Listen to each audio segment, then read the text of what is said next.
विधानसभेच्या विरोधी पक्षनेते पदाचा तिढा अखेर सुटण्याची शक्यता आहे। कारण ठाकरे गटानं आमदार भास्कर जाधवांच्या नावाचं पत्र विधानसभा अध्यक्षांना पाठवलंय। त्यामुळे जाधवांचीच विरोधी पक्षनेतेपदी वर्णी लागण्याची शक्यता आहे। जाधवांची वर्णी लागल्यास तब्बल 20 वर्षांनंतर कोकणाला विरोधी पक्षनेतेपद मिळणार आहे।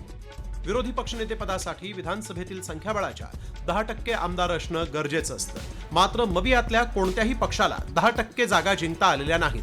मात्र सर्वाधिक जागा या ठाकरे गटाकडे आहेत। त्यामुळे ठाकरे गटानं विरोधी पक्षनेते पदावर दावा केला आहे। मात्र या पदावर शरद पवारांच्या राष्ट्रवादीनंही 2.5 वर्षांसाठी दावा केल्याची माहिती सूत्रांनी दिली। कारण विधान परिषदेचं विरोधी पक्षनेतेपद काँग्रेसला दिलं जाणार असल्याची माहिती समोर येते। त्यामुळे राष्ट्रवादीनं 2.5 वर्षांचा फॉर्म्युला पुढे केल्याचं बोललं जात आहे।